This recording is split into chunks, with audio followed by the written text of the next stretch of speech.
has started. I cannot guarantee how loud I can make the sound pick up and all that stuff, or if it's like not audible because I have to deal with a stupid cricket in my room and I can't access everything and I have to deal with a noisy house. So I can't make any promises that I can do these things properly. I will try my best with all the noise constraints that I have to deal with. No promises though. Okay? I'll try to fix it in the YouTube thing, post everything, but no guarantees. So I can't make it perfect as much as I really want to. If it accidentally picks up the sound of a cricket, which crickets really make me angry. I don't know, with like sensory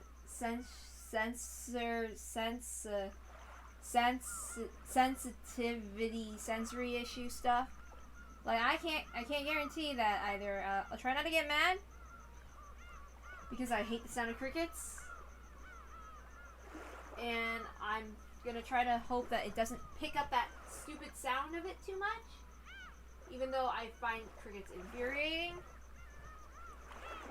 I don't know. I'll try my best. No guarantees.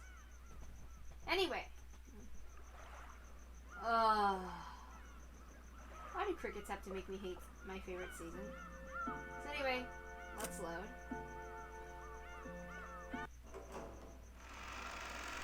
I'll try my best. Hopefully you can hear me. I'll do another sound check. Oh. There would be no way to tell that morning had come opening a window. What the... Let's try that again. There would have been no way to tell that morning had come without opening a window and looking up at the cloudy sky, which had become a tiny bit brighter. It wasn't a refreshing morning. All that could be heard was the sound of the rain, which hadn't stopped falling since last night, and the howl of the wind. It's hard to imagine it's morning. This horrible weather speaks for our hearts. Hey, it could be worse. At least it's just rain and not spears falling from the sky. Whether it's rain or spears, it's coming down with a bang. Is it already 6? Isn't this enough? After this, we got no measures we can take until the 19th mystery person page Richie makes her move.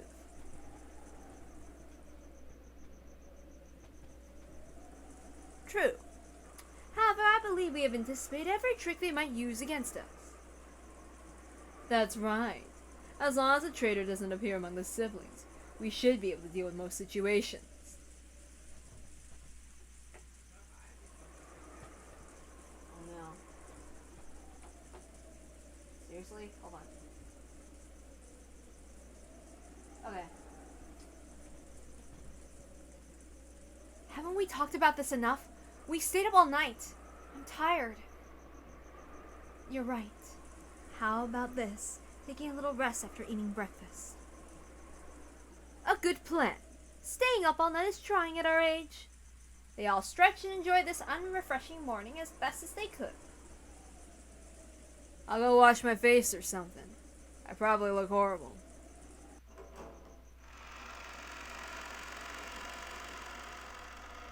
What's that awful stench?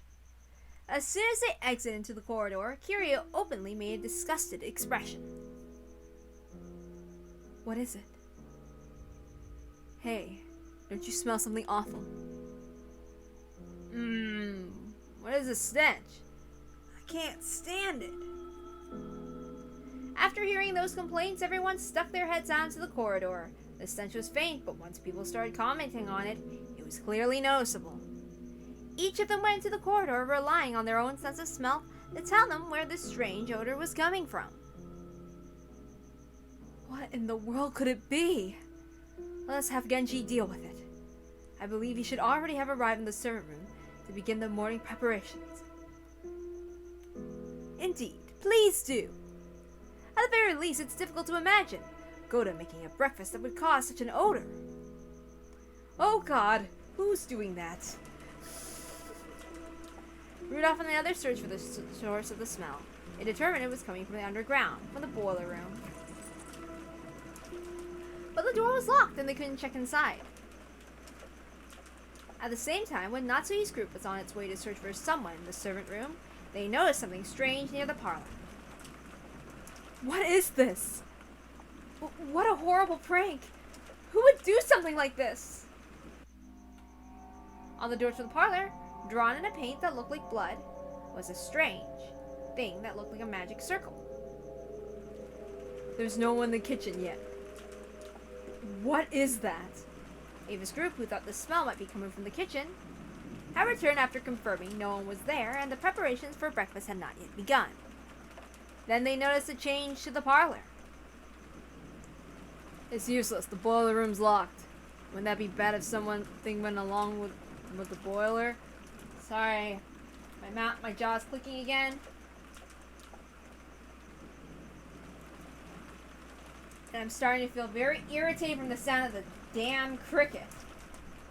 Hold on. I have to get up for a bit. I cannot stand this sound. I wish I could find it. Alright, I got up. I'm gonna go and sit back down. Sorry. I cannot stand the sound of crickets. I have no other place in the house where it can be that quiet. So it's very irritating for me, and I have a lot of sensory issues because of it.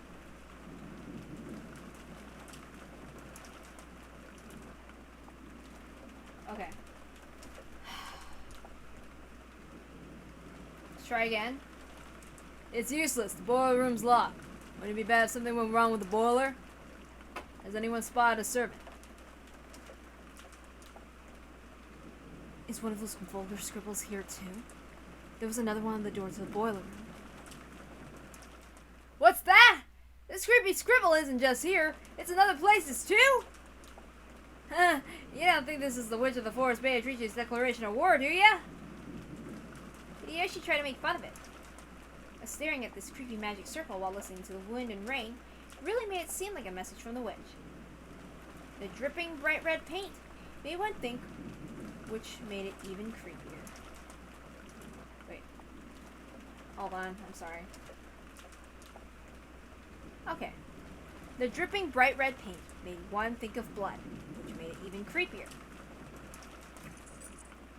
Hideyoshi tried to open the door but had it locked. Okay, I keep messing up. I'm sorry. I'm trying my best here. I'm kind of agitated and on alert. If I can't focus 100% on what I'm doing, I'm way more likely to mess up. Especially when I'm on edge. Anyway. Hideyoshi tried to open the door, but it had been locked. As a general rule, the parlor wasn't locked. Someone had gone out of their way to lock it. What does this mean? Could it be that while we were talking in the dining hall, someone secretly left this scribble? On the doors to the parlor and the boiler room? I'm sure the servants are behind this. We were together the whole time. We all have alibis. They probably received some strange order from father and pulled this prank. And there's also the case yesterday with Maria's letter. It's really easy to suspect the servants are acting on Dad's orders and planning something. Anyway, where is everyone? Can't be playing hide and seek. Let's look for them. Before that, I'm worried about the children. They are safe, right? I'll go and check, and while I'm there, I'll see if there aren't any servants there. Well, let's split up. While you go to the guest house to see how the brats are doing, we'll investigate inside the mansion. I don't want to think about it, but maybe these magic circles... Oops, I'm sorry. I still have to deal with my creaky jaw. Give me a moment. Just give me a bit. I have to also deal with the cricket again. I can't stand the sound of crickets. I really can't. I'm trying my best with what I have here.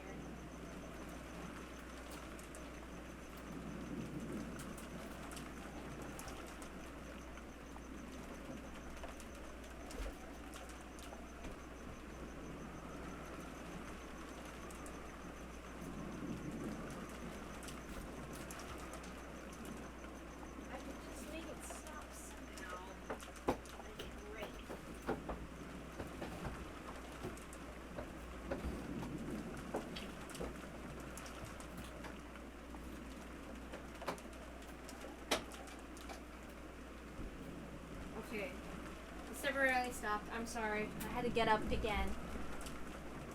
I might have to do that periodically, but I'll just do it every time I mess up and then I'll just edit it out on YouTube. It's just gonna have to be that way. Okay, I can't stand my ears being bombarded with the sound of crickets. I just cannot.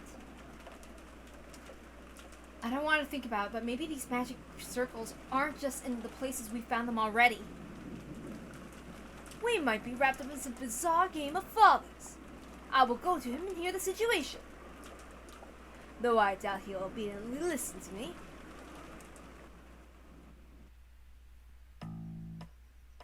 The adults split up.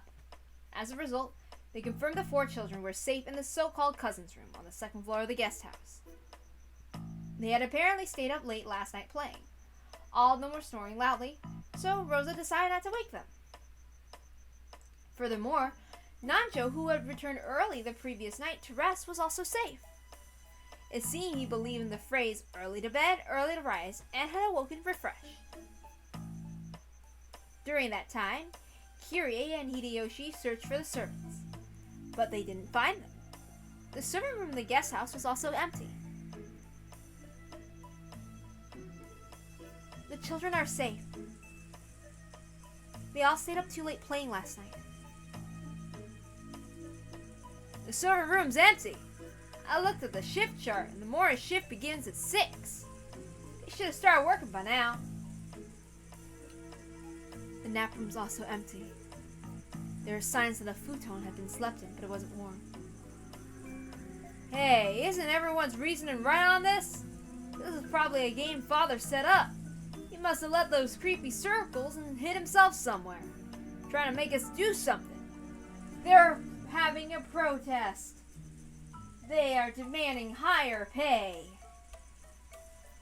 Are you saying he's trying to see who's fit to succeed his wealth in the headship? Isn't that a bit... No, it might not be strange if Father was behind something like that. After all, Father loves doing things on a big scale. This might have been a finely tuned plan starting as far back when the epitaph was hung in the hall. In that case, I wonder if they'll give us an announcement of the game or some explanation of it. It certainly would be nice if the envelope with the crest of the one hand to Mario were to appear. That's right. Maybe Nisa and the rest have found something like that in the mansion. Dr. Nanjo, have you heard anything about this? My apologies. I have no idea what is going on. And yet, yes, certainly. I could easily imagine Kinzo planning something on a big scale. Should we go back to the mansion for now? Maybe they found something over there. If I won't be in the way, I shall go too. I'll stay here. The children are sleeping upstairs. We don't know what's happening. We cannot leave them alone. That's right. I'll stay with Rosa and watch over the place. Would you tell that to my husband? Rosa and Kirie remained in the guest house. Hideyoshi went with Nanjo and returned to the mansion.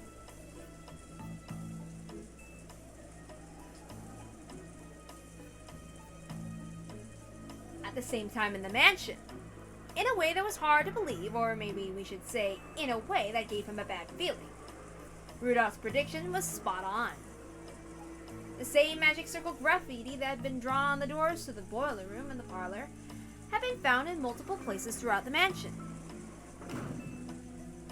Aniki, how's that? It was no use. I received no response. I tried putting my ear against the door, but I couldn't sense anyone. There's no sign that any of the servants. Where in the world did they disappear to? This isn't funny. Father and the servants are hiding. There's strange magic circles all over the mansion. What in the world is happening?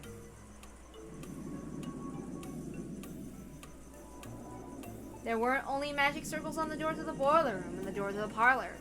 There were 2 on the 2nd floor, and 1 on the 3rd floor for a total of 5. They were all the same magic circle. All the doors had been locked, so they couldn't check inside the rooms. Anyway, let's do something about the boiler room first. It'd be bad if something broke down, caught fire, or exploded. So, we need the key. It should be in the key box in the servant room. They fished through the key box. Because each of the servants carried their master keys around, those weren't kept there. However, all individual keys should have been taken there. They should have been there, I'm sorry. I can't believe they managed to fit so many keys in there. It isn't here.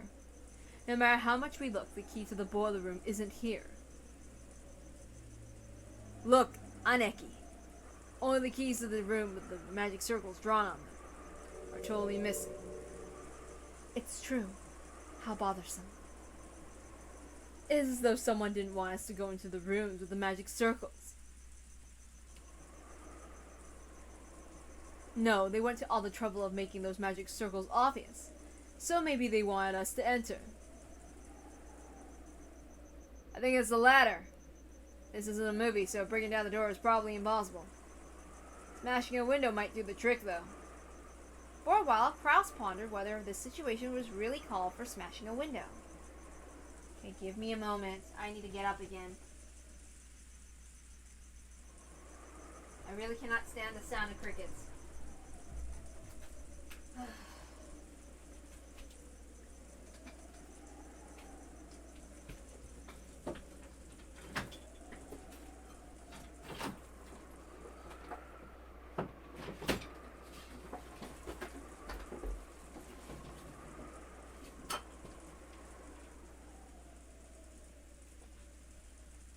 Okay. I have to just make sure that everything is okay. Okay.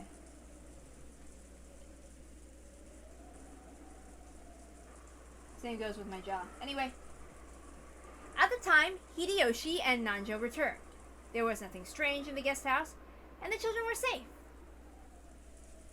They told the others that Rosa and Kirie had stayed to watch over the place. Good morning. I heard that something strange has happened. Good morning, Dr. Nanjo. I apologize for waking you so early in the morning. What is it? Did you find a letter or something? I'm sure you had found something like that by now. You're right. I also believe this to be a massive joke or a game of fathers. But if that's the case, there should be some letter telling us about it. Like a letter that was given to Maria. What if Maria's letter was actually the announcement telling us the game was on? The rules of the game Try Solving the Riddle of the Epitaph have already been made clear. Then what might the 5 magic circles you found in the mansion represent? And the missing servants? Natsuhi. How many servants were here today in total? Huh? Genji. Goda. 5 of them, but why? So there were 5 servants. There were also a total of 5 magic circles. It's probably a coincidence, but I don't like it. Nissan. Let's break a window. We should check and see what's inside. We have no choice. Do it neatly. Kraus made his decision and gave permission to smash a window. He decided the first room they would break into should be the parlor on the first floor, where the windows would be easiest to reach.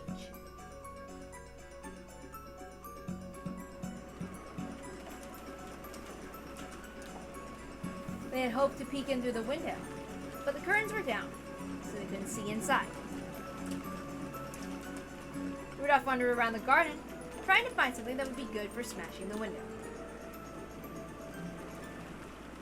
Eventually, he found a rock bigger than a fist and came back. You don't have to smash the whole thing. Just open it enough so you can reach the lock. Don't get your hopes up, okay? Rudolph raised the rock and hit the glass with it several times.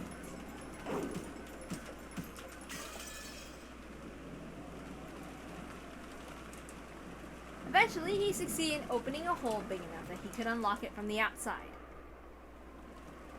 Covering his hand with a handkerchief, He stuck his hand through that hole and consciously unlocked it. We should probably go back and cover it with packing tape later. The rain will get blown in. When he suddenly opened the window, the wind and rain made the curtain dance around violently. That curtain that was blown to the side. They could see into the parlor they knew well. They were all a little relieved. They thought there might be another bizarre magic circle inside the room. Or possibly traces of some creepy ceremony. In any event, they didn't want to hang around in the rain. So the 6 of them, Kraus, Natsui, Ava, Hideyoshi, Rudolph, and Nanjo, entered the parlor as a group. It seems that nothing in particular has changed. What's wrong, Shannon? Wait, are you okay? What happened to you? Blood! Dr. Nanjo, take a look at this! Hey, Shannon! Are you okay? Answer me! You mustn't shake her. I will examine her condition now. She had been in the shadow of the sofa. They hadn't noticed her until they entered the room. Shannon was lying on the floor, her chest stained bright red with blood. Hey, battler! Where are you? Look! Shannon's corpse is turned up, see? I won't bully you anymore, so come out. Oh, there you are. What are you doing clutching at your head in a place like that? Battler was crouching under the table, holding his head. His pitiful figure made it plainly clear he didn't want to see anything. He didn't want to hear anything. Had he heard Beatrice's sneering voice? Could he not hear, or was he pretending he couldn't hear? In any event, it was clear he closed up his heart like a shell.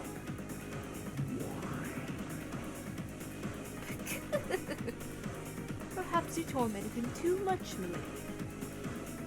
After showing him all that, and demanding a counter-argument, I can understand why he'd want to move around. Hey, battler! If you can't argue back, then resign, okay? It's your turn! If you don't make some move or pass, or else give up, we won't get anywhere. Huh? What's that? I can't hear you. I said be quiet! Shut up! A witch! Magic? Why don't you just do whatever you want? I don't believe any of it! Damn it! Don't talk to me! Don't show me anything! Disappear! Just disappear! Don't get that annoying face near me! Beatrice winced reflectively at Valor's sudden rage. Even if you say that, you don't finish your turn, then my turn won't come. In fact, I'm the one asking you to stop boring me. Who cares? Be quiet! Shut up! Who cares about your game? I won't go along with it! If your turn won't come until mine's finished, so just wait for all eternity! I don't know! I don't get it! I won't accept witches or magic. I won't accept something that's screwed up. I said don't talk to me!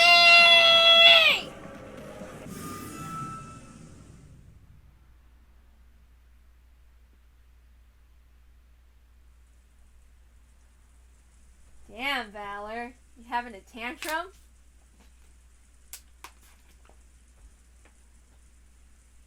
I don't know what's what anymore. After being shown something that screwed up, how could I resist?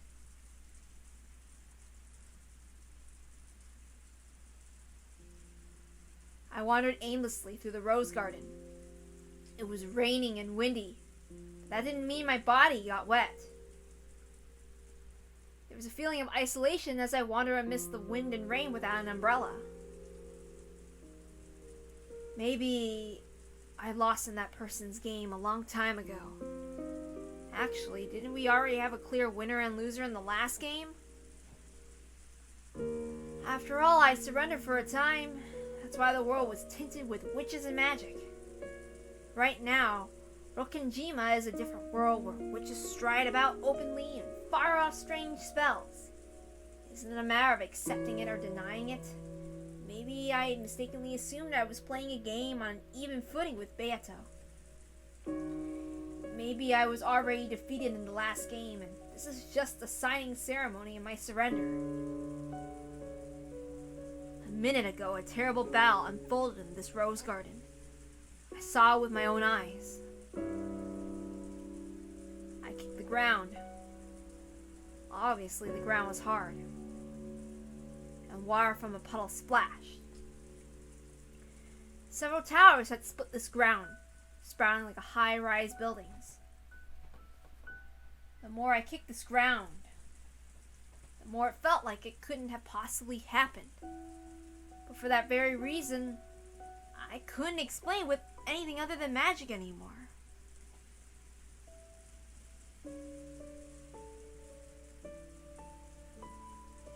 If it was a closed room with a key shut up inside, I know it was probably an extension of stuff you often see in detective novels. But that big flashy thing! Damn it! It seems my disciple has caused you much trouble. Huh?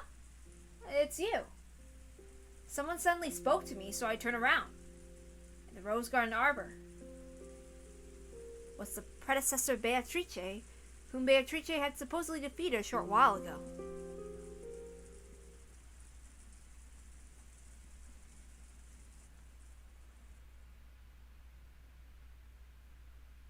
I was sure you died, so you survived. No, I did die. Now I am nothing more than a defeated chess piece, loitering outside the chessboard. You're Beato's teacher, right? So in other words, you're a witch too. Yes, that is correct. So basically, that means witches really do exist, and the only one who can defeat her isn't me. That'd be you, since you can use awesome magic, right? I'm just useless now. There's nothing I can do anymore. Oh my. Have you surrendered completely? What do you mean, surrender? How am I supposed to explain that? Towers sprouting and falling? Huge giants holding shields and throwing spears? Just remembering it makes me feel like I'm going insane. We're way past the point of trying to reason this all out, aren't we? We've left the level of tricks and things that can be explained with human culprits. Damn it, damn it, damn it, damn it! Calm yourself. I'm nothing more than a piece on that child's game board.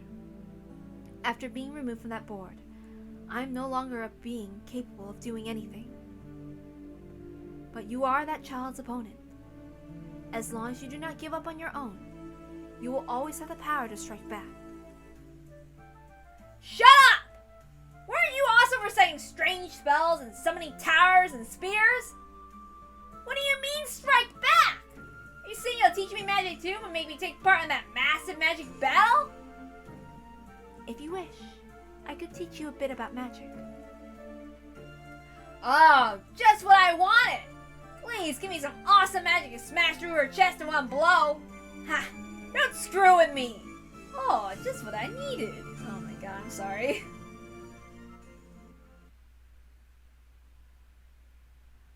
I hear that in Japanese magic there's a ceremony to pray for rain. Do you know of it? A rain ceremony? That thing where you throw stuff into a fire and dance as an offering? That's not magic. They say that fire causes an updraft which makes rain clouds gather. That's supposed to be an accepted scientific phenomenon. Oh. I believed it to be a form of Eastern magic. But is that not the case? I believe people offered sacred fire to the heavens, as well as a dance of respect, so that your entreaty for rain would reach the hearts of the gods. Maybe people did that a long time ago, but most occult things like that have a scientific explanation. Why do things burn? Isn't that because a phlogiston is contained in the material? No. Things burn because of a chemical reaction. Lavoisier abolished the phlogiston theory. Why does heat transfer through objects? Isn't that because caloric is contained in the material? I'm pretty sure that was abolished by Joule. Heat is energy, not a substance. You have studied well. Your knowledge is accurate. It's just some trivia. I think some of that you learn in physics. Because I know what a joule is. Phlogiston, caloric, and eventually ether, and God's love. All are powerless before a scientific explanation. In the past, I was told that an apple falling from a tree was thanks to God's love, so that humans would be given food. So, even gravity is the love of God? Well, that's probably the remnants of a period where religion rather than science was used to explain everything. That is correct. In the past, humans called the limits of their knowledge. No. Ignorance itself. Magic. Like the rain ceremony we were just talking about. Did the people of ancient times realize that there was a scientific explanation? That fire gave rise to the heat to cause updrafts that summoned clouds. Even without understanding these things, they at least knew the results. That probably happened a lot. That stuff called knowledge of ancestors. Even without understanding the reason, through long experience, they knew they achieved results. Phenomena of those principles they didn't understand were probably the same as magic to them. I really kind of like it when how they talk about magic like this. I don't know. It kind of forms and kind of influences how I think about things sometimes. Like, because even when people are talking about fantasy or fiction and stuff and they say, there's no basis in reality. Yeah, there is. There is a basis in reality in everything, okay? Like, fantasy and reality are intertwined with fiction. Like, there is a place. There is a sense of order and hierarchy. Okay? And, like, this kind of thing kind of starts building upon that in Umineko, which is something I really like. Okay? So, yeah. And it's kind of influenced the way that I think about things sometimes. Anyway, like this person just said, ancient people who didn't understand those principles probably believed that. Through the rain and ceremonies, their wishes would reach the heavens and make rain fall. To them, that was certainly magic, as long as they didn't understand updrafts. It's kind of like how also you see Takano, and she's invested in Hinamizawa and the legends. It's kind of like that too. If you push an electrical switch, a light turns on. Children do not know the scientific principles behind why a light bulb lights up. They only know the result when they push the switch. If they attain such a result without knowing the principles, doesn't it make it magic to them? It's pretty interesting. Well, logically that's true. For example, I don't have a clue why BRAUN tubes in a TV show a picture. Still, I think it's totally normal to see things shown on a TV. Even if I don't understand the principles behind BRAUN tubes, I at least know if I push the switch, I can watch TV. It's exactly the same as having a rain ceremony without understanding updrafts. In other words, if I don't know the principles, even TV is the same as magic.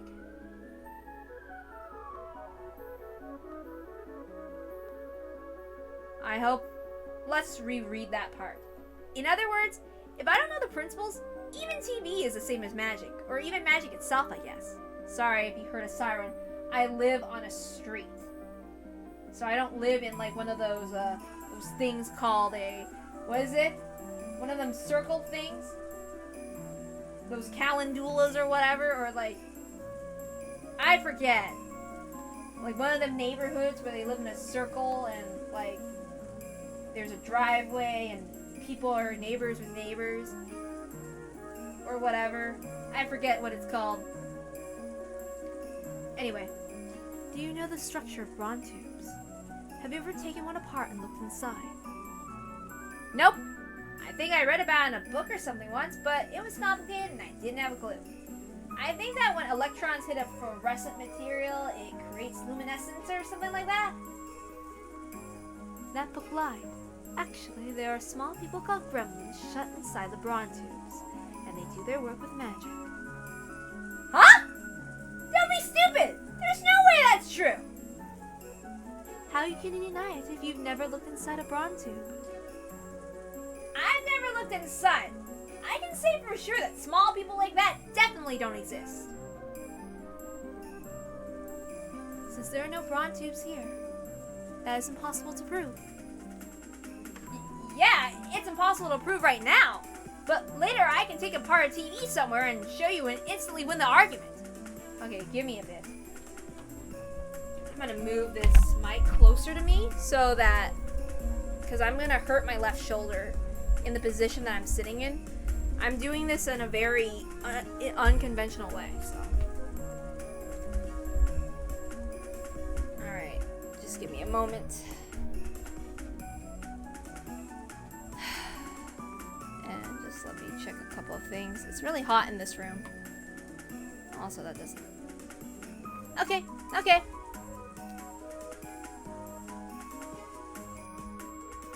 So put another way, my magical theory that gremlins are shut up inside the BRAUN tubes and display picture with magic is impossible to disprove until we can verify the contents of a BRAUN tube, correct? What the hell is one of those? Are you trying to say it's a devil's proof? That it's a favorite trick of you witches? A devil's proof is a bit of sophistry, one that takes advantage of the fact that negative facts are impossible to prove. However, it's different from my BRAUN tubes metaphor. That could be simply resolved by taking apart a single television. You're right. It is. Dang it. Yeah, I figured. Trying to get this to work. Sorry. Dealing with the balance of sitting on a bed, trying to get away from the stupid cricket isn't helpful. Okay. You're right. It isn't really a devil's proof. You have proposed a scientific theory, and I have proposed a magical one. One of those is the truth, and which one it can be ascertained the moment you look inside a BRAUN tube. However, until the instant that happens, we cannot deny each other's theories. Oh, Scrooge cat! I don't know anything about philosophy and stuff. I got a C in that shit. I'm a dumb bitch. I also got a C in logic, so I'm a dumb bitch. Very. I have lots of dumb bitch shoes. Okay, so yeah. So even though only one truth exists, until you look into the BRAUN tube, you can have two conflicting truths existing at the same time. Oops, sorry. Let's try that again. That was Virgilia's line. It's really hot and I can't focus in this room.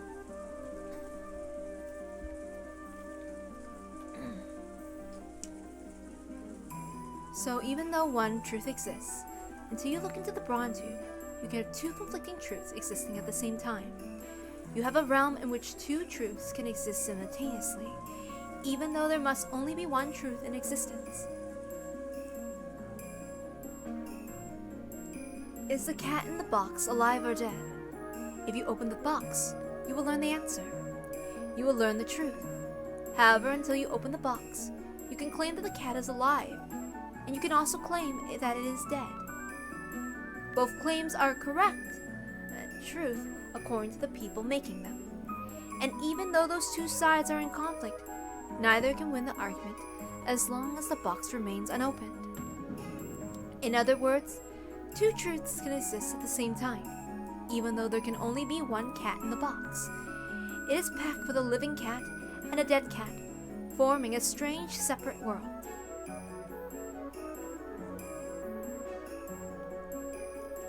That is what Rokkenjima is now. This island is now a different world where a scientific theory and a magical one can exist at the same time. To a resident of the world of science such as yourself, at a glance it may feel as though the island has been sucked into a world of magic.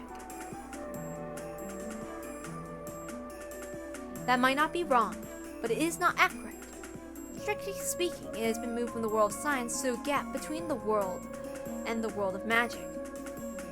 So at a glance, it appears to you as though the world is tilted toward the magical side.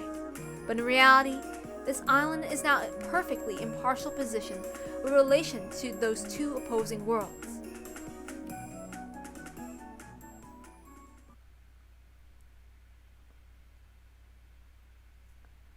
I don't really get it.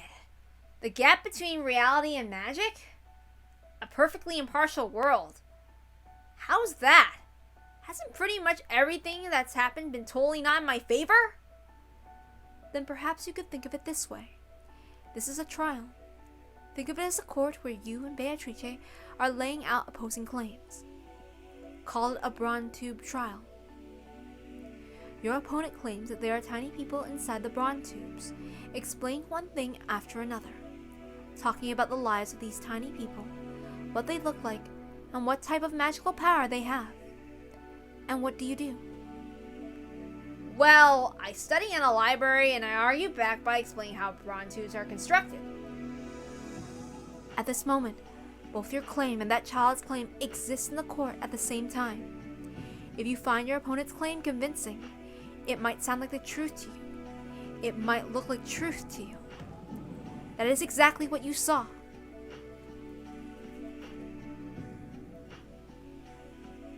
At this moment on Rokkenjima, witches and magic certainly may exist as truth. However, until the moment that the cat box is open, that world is an uncertain wave function. The entire situation can be explained by both sides at the same time. However, there is one truth. That set of truths shrinks with observation, and countless truths are weeded out to become one truth. It is like when in court, the judge hands down his judgment. The two truths from the prosecutor and defense's claims are reduced in number by judgment and become one.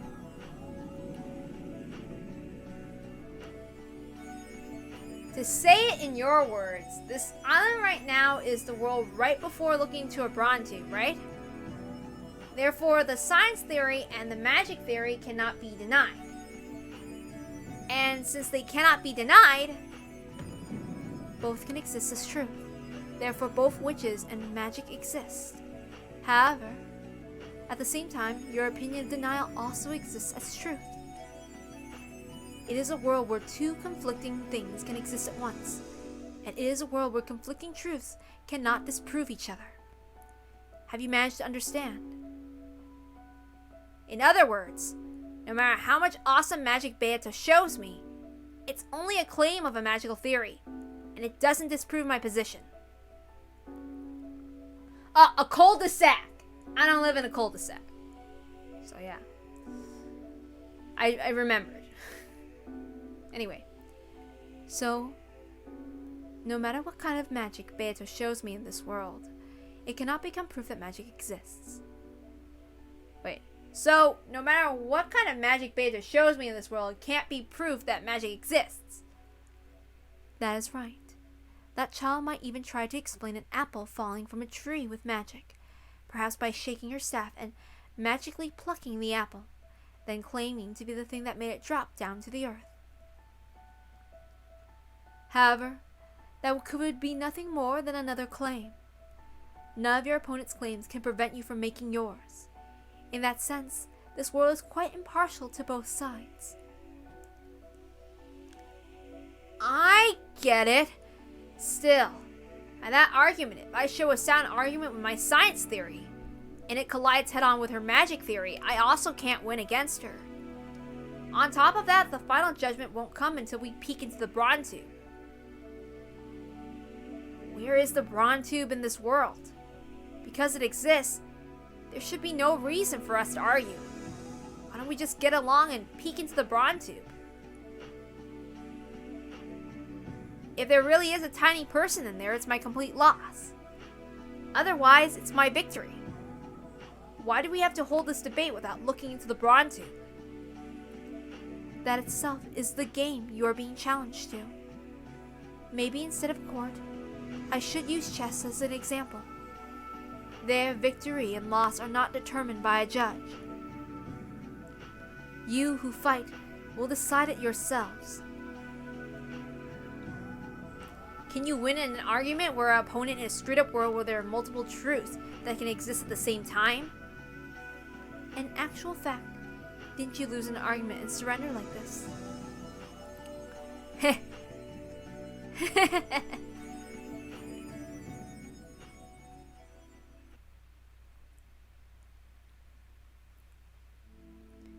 That is all the advice I can give you now. If you wish, I can occasionally offer you counsel. Sure! Thanks, that really helps. I'll avenge you. Thank you. I look forward to it. What's your name? Beatrice used to be my name, but now that I have surrendered it, I do not have a name. So, I shall take a temporary name. Virgilius. No. How about Virgilia? Virgilia? Like Valkyria? Wasn't that a name for the goddess that shows up in myths? No. It means the guide who leads the way to Beatrice. I will guide you to that child who waits at the summit of Mount Purgatory. It ought to be a fitting name for such a guide. Who would have guessed I'd accept help from a witch when I'm trying to deny witches? I see. If this is a contradictory world where different claims can exist at the same time, I guess that's cool. It's almost funny. I am borrowing that child's words, but you truly are like a phoenix. Your will to fight has already been revived. Come. If your heart is prepared, return to your opponent. Return to the chessboard where that child is seated. I look forward to seeing how far you can fight with my disciple. Yeah, watch it. I won't listen to her babbling anymore. I'll coolly fight to the end. I definitely won't get provoked by her any longer. Then let's return to the seat of battle. Oh, damn. I don't remember, but I think I wanted to say something in commentary. There's somewhere in this part that I forgot. Oh, Battler! Where did you run off to? And I thought losers never came back for more. Sorry to keep you waiting. I've cooled my head a little. And did you think of a response to that pleasant, thrilling, refreshing, highly acclaimed, wonderful fantasy battle between teacher and me? Isn't that possible to explain without fantasy?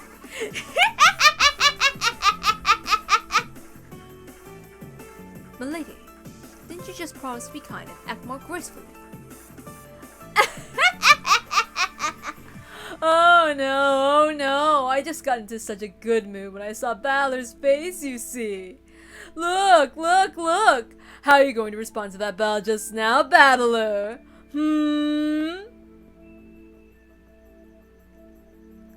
Battle?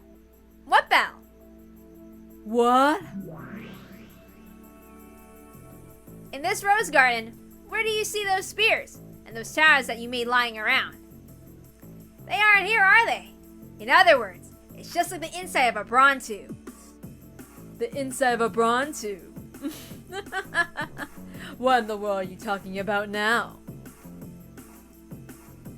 At this very moment, there's nothing at all in the rose garden. Towers may have been sprouting with magic until a short while ago. However, that's only the case until we see what's inside the brawn tube. That magical battle is nothing more than your interpretation, your claim.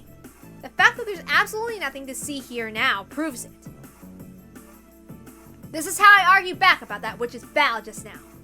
Right now, there isn't anything here which proves that nothing happened.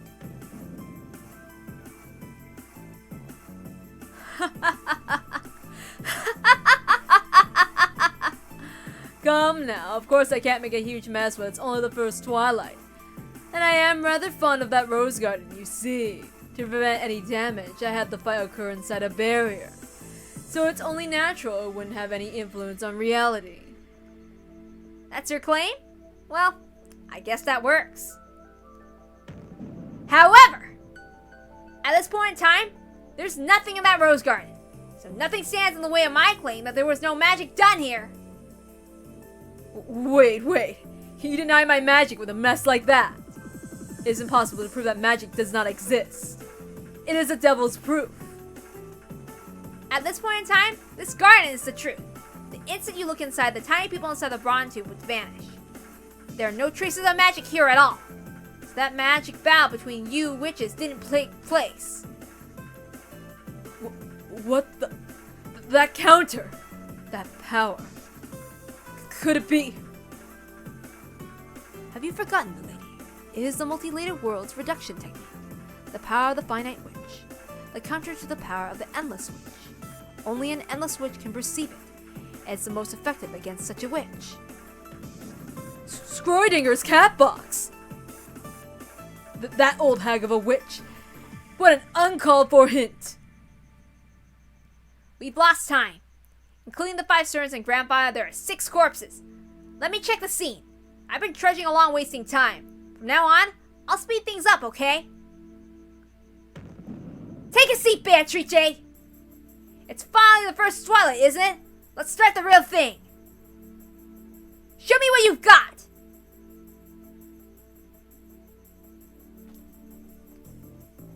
Alright. The cricket came back on and I don't want to continue like that. But that was interesting. Also, I really like that little thing. So I'll end it early tonight, and it's too hot, and I'm burning alive. This is not the optimal space to be reading.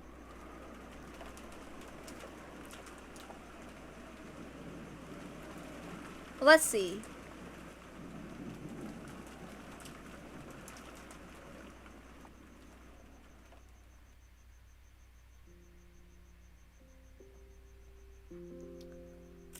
So let's save.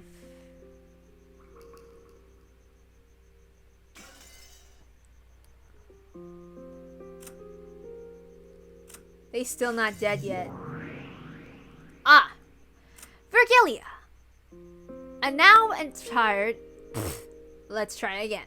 Virgilia, a now retired endless witch and Beatrice's teacher. She used the endless magic properly and devoted her life to the smiles and happiness of many people. She taught Beatrice the endless magic, believing that Beatrice would also devote herself to the people, and retired. Though she was Beatrice's teacher, she was also a magician employed by Beatrice's family. For that reason, she interacted with Beatrice in a manner fitting for a servant. Some point to this as a source of Beatrice's arrogance and recklessness. And other tips exist. Alright, I'm done. Bye-bye.